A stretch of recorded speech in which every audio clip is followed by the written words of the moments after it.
Hello. Nice to meet you. This is Dr. Kim from Richgo. Hello. Nice to meet you. This is Kim Gi-won from Richgo. The end of the year has come around quickly. I think many people have a lot of dinner plans at the end of the year. Must be quite busy too, right? At the end of the year. But as much as possible, I try to schedule year-end plans starting this year. Today is 26th, right? Right. Love date. The day before yesterday was Christmas week, so I went out. And even though Myeongdong used to be the main commercial area, this time when I went, it wasn't as crowded or bustling as I expected. Oh, you went to Myeongdong. I didn't go to Myeongdong. I went to a different shopping district, Hongdae shopping district, and he said Myeongdong was like that too. Iced coffee. I really feel that the economy is quite tough. In today's video, I want to discuss the issues our economy is facing and the effects of rising exchange rates on us. Right?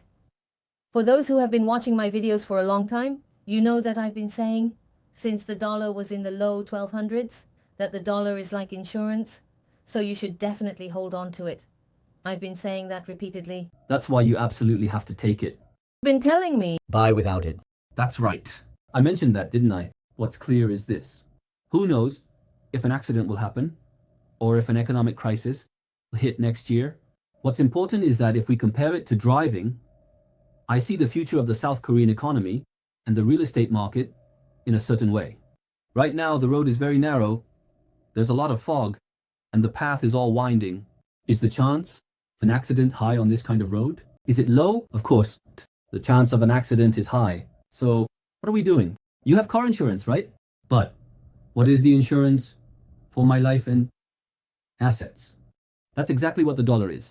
Whenever there are dark clouds over the South Korean economy, like during the IMF or financial crises, dollar assets have always performed very well, while other assets have declined. So I'm not saying to invest in dollars to make a huge profit. I've been saying that we should definitely have it in our portfolio, like insurance, especially after December. I've been saying that I need to increase my dollar holdings. Later, we'll dive a bit deeper into the exchange rate. First, it seems like prices have already risen quite a bit this year, and I saw news that food prices are expected to go up next year as well. We'll talk a bit more in depth about the exchange rate later. First of all, it seems that prices have already risen quite a bit this year, and saw news that food prices are expected to go up next year.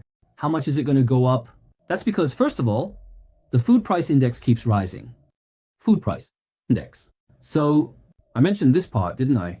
Countries are fighting with each other. And it's because of the issues between 2 or 3 countries. Right.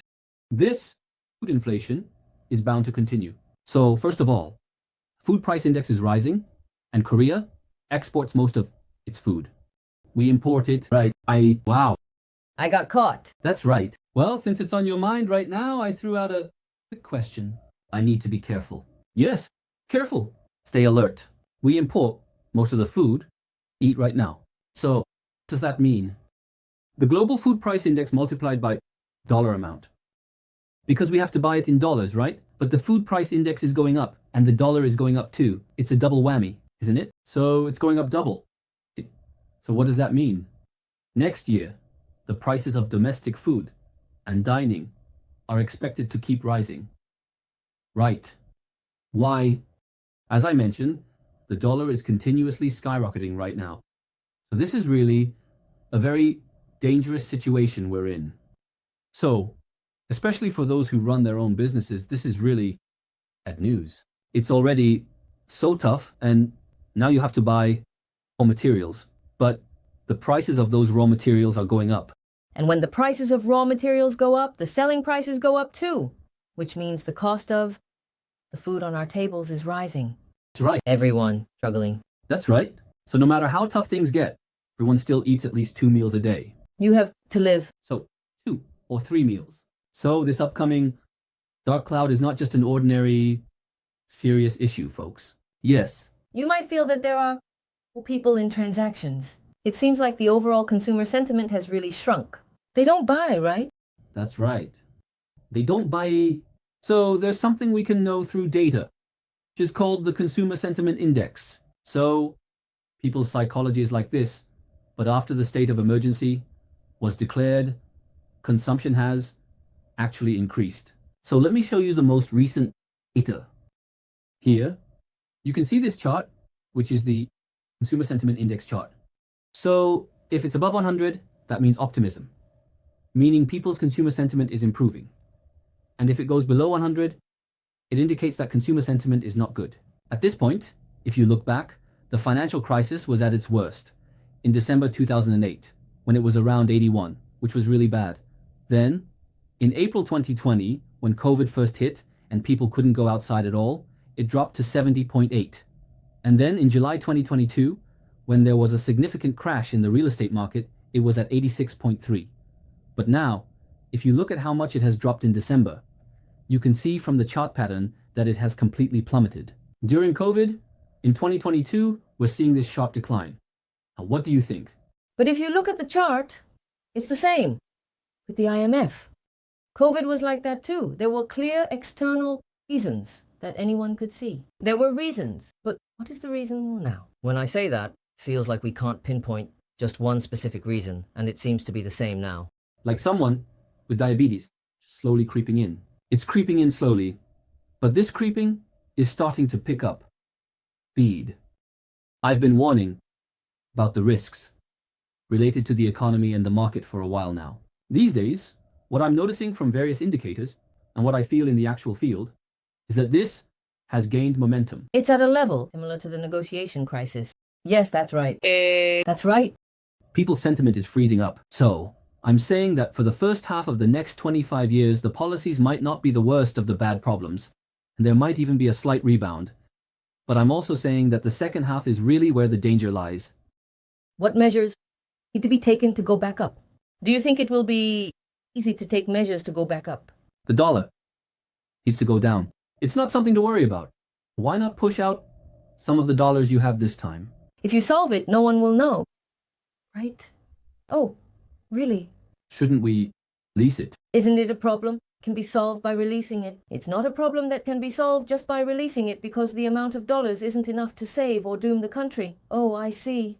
The economy has indeed been tough, but when the entire economy is struggling, there should have been policies from the government to support and revive it. However, looking at the current situation, it seems like the policies are actually suffocating the economy. It's like a soup that devours everything. So, in a way, politics should be worrying about the people, but now the people are the ones worrying about politics, right? So, looking at the growth rate forecast for 2025, check this out. The government's projections are just something to ignore. They can only talk positively about it somehow. If we look at it objectively, the most reliable source to talk positively about the situation is the Bank of Korea. So, what is the economic return rate for T25 according to the Bank of Korea? The Bank of Korea is also predicting that it will be below 2% at 1.9%, but the Hyundai Research Institute sees it even worse at 1.7%. I genuinely believe that 2025 is looking extremely risky. South Korea has already been struggling like it's got diabetes, just limping along and getting worse. And now there's a critical blow. Trump has become president. So what does that mean? Right now, tariffs and South Korean exports are in serious trouble. So, with this political situation and the state of emergency, adding to the political uncertainty, it seems like the economy is heading in a direction that's really hard to describe. Right now, it's all about the movement of the dollar. It's going up like crazy every day. Right now, the dollar was already high, you know. But since the state of emergency, it has really been soaring. They gave us the capability. As far as I know, it's around the 25th, right? We are currently filming on the 26th, but it hit 1,451 on the 24th or 25th and has been fluctuating around that level. Shall we talk about where we stand at this point? So, looking at recent articles related to the exchange rate, it says that the average exchange rate for this year has risen to about 1,363 won. This is the average for the entire year, right? But how high is that? It's almost the same level as when the IMF crisis hit in 98. And when the exchange rate goes up, what happens? Prices rise, the stock market crashes, and management worsens. It's a very dangerous situation right now. So, the exchange rate, I just recorded this a moment ago, has risen to 1,466 won. It's gone up again. Yes, the filming date is the 26th, and I got this from TradingView earlier. What time is it? Is it around 4 o'clock? That's when I took the screenshot. So as you can see, do you see it going up? What does the angle of the rise look like? What does this angle look like over the past month, 2 months, and 3 months, in October, November, and December? Isn't this crazy right now? It's completely broken through after 3 months, right? It has surpassed the peak from late 2020 and 2021. How far do you think it will go? It seems like it will surpass 1/500. Soon, 1/500 is just around the corner. How high do you think it will go? When I calculated mathematically, I found that this time, there's a possibility of surpassing 2001 for the first time in about 30 years. It's more likely than ever before. Because we've just started now, look at this moment. How much is it skyrocketing after the real rise has begun? But this is just the beginning of this phase, and the crisis hasn't even hit yet. This rising phase has just started, so it means there's still more of this phase left. This rising phase has just begun. So that means this phase is still ahead, right? This kind of phase. So what does that mean? This time, there's a real possibility that it could even rise to 2001, and that possibility is higher than ever. The possibility higher than ever. So what will happen? The South Korean economy could really fall into a pit. Even if it's not 2000, just reaching an exchange rate of 1,500D could make big companies wobble. There are continuous articles saying it's dangerous. I think it's going to get serious. That's right. The reason why this is being said is that in the case of South Korea, the trade dependency is very high. Trade dependency. So what does that mean? What kind of money we use when we trade? We use dollars. So whether the dollar is going up or down really affects these companies' fortunes. As you can see here, when the exchange rate goes up, large exporting companies see their profits increase. That's because even if they receive the same $100,000, if the exchange rate goes up, it gets converted into more Korean won. Right. So, while you might think that profits increase significantly and that helps improve performance, where have many of the large domestic companies moved their factories recently? They moved their manufacturing, the United States. So, the more the exchange rate fluctuates, the more impact it has. Right. Because the transactions there are in dollars. So, because of the upfront investments, when the exchange rate goes up, the debt burden also increases, which can significantly reduce operating profits. So, science has shown this pattern. When the exchange rate goes up, it's risky, but exports do well. So, if stock prices or real estate crash, there can be a huge opportunity because profits have been high. But now, this pattern is changing a bit because companies have moved their factories to the US. As you just mentioned, companies that have factories in the US will likely face a really big burden from the high exchange rate. That's right. I also think that until foreign exchange rates drop, it will be difficult for foreign investors to come in. On the other hand, while there are companies that export, for those that import, it's a somewhat favorable situation. That's right. But even if our country exports every day, there are definitely companies that import. That's right. To what extent? Yes. If you look at the data here, high exchange rates affect not only large corporations, but also have a significant impact on small and medium-sized enterprises. Typically, the operating profit margin for small and medium-sized companies in our country is around 4 to 5%. But what happens when the exchange rate jumps like this, as it has recently? Then the exchange rate fluctuations become larger. So, some small businesses could see their operating profits drop by as much as 20%. And among domestic companies, the cases where they make profits from exchange rate gains as the exchange rate rises are quite limited. They say it's only about 10%. Not many. So, while 10% benefits from the rising exchange rate, what happens to the other 90%? When importing raw materials, it means I have to pay more money to import them. So by supplying this processed product to large domestic companies or putting it on the domestic market, they increase their sales. But what happens then? When the exchange rate goes up, you end up buying raw materials at a higher price, so profits inevitably decrease. But while the cost of production is rising, people need to buy more, and now even consumption is freezing up. So what does that mean? From the perspective of small and medium-sized enterprises, it's tough now, and it will be tough in the future. It's a complete dilemma. This is the situation we're facing. It's one thing for large corporations. I think small and medium-sized firms will be hit really hard by the high exchange rate issue this time. Yes, that's right. Moreover, they recently conducted an emergency survey on 513 small and medium-sized enterprises. So, they point out the issues that need to be addressed due to the damage from the martial law, impeachment, and the shock. If you look here, 47% of contracts have been delayed or cancelled. That's really a lot, right? It's half.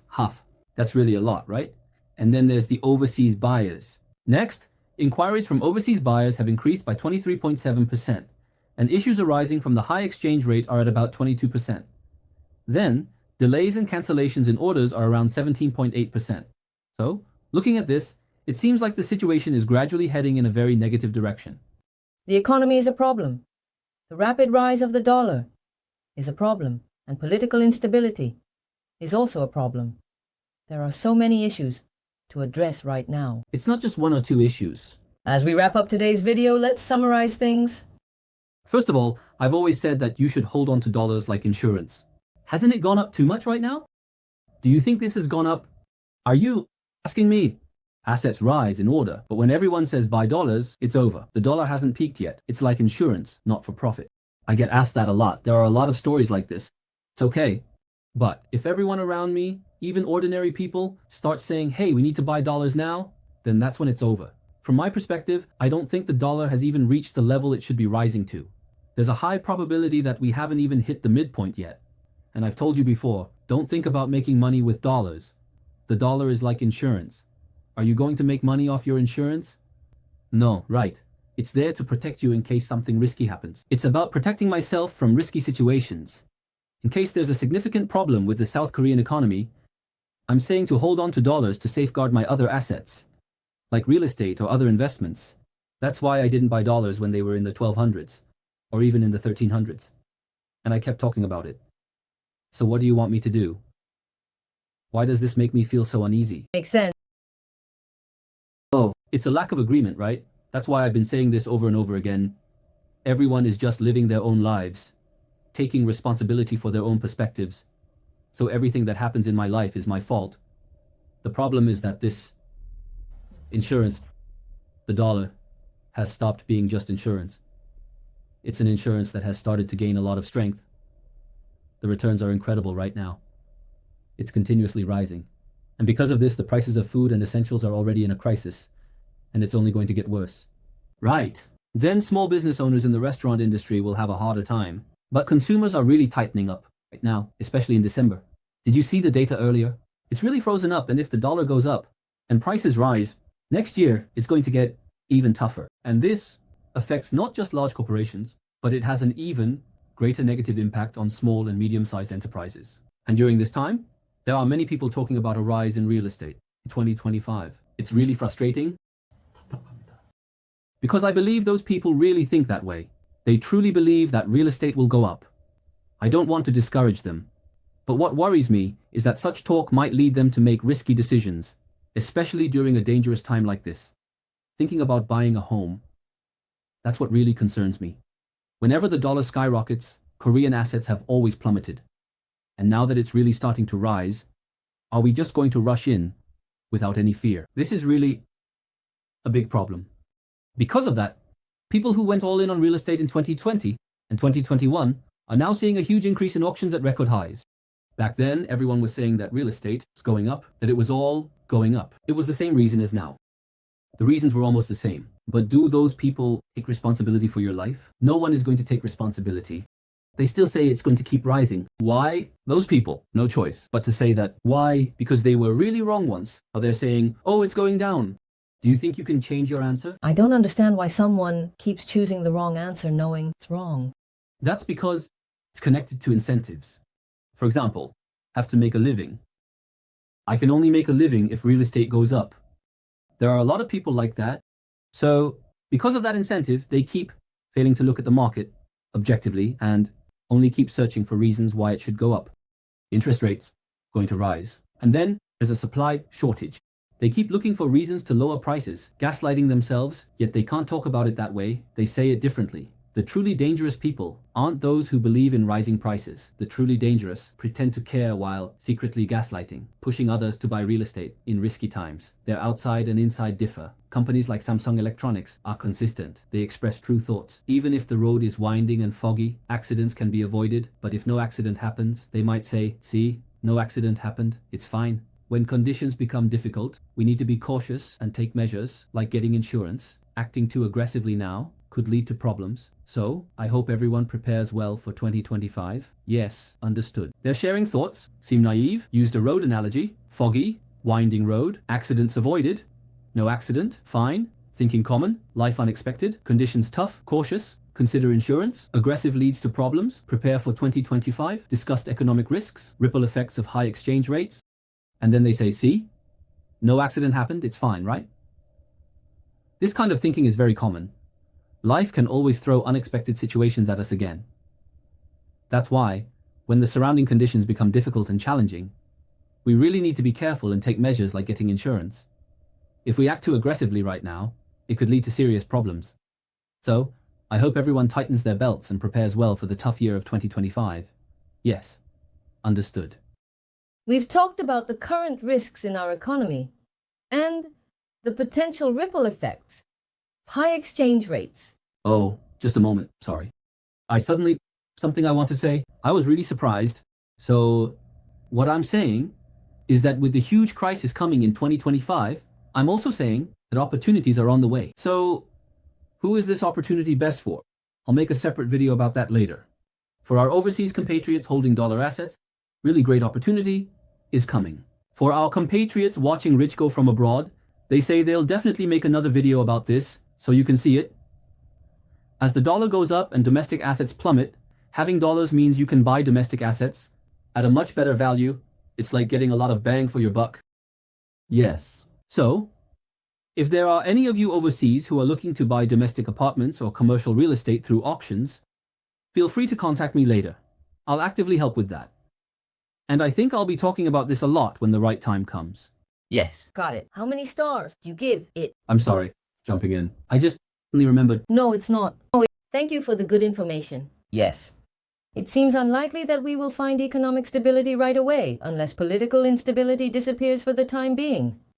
Just like we successfully overcame crises in the past, I believe we will navigate through this one nicely as well. I'll wrap up today's video here. Thank you.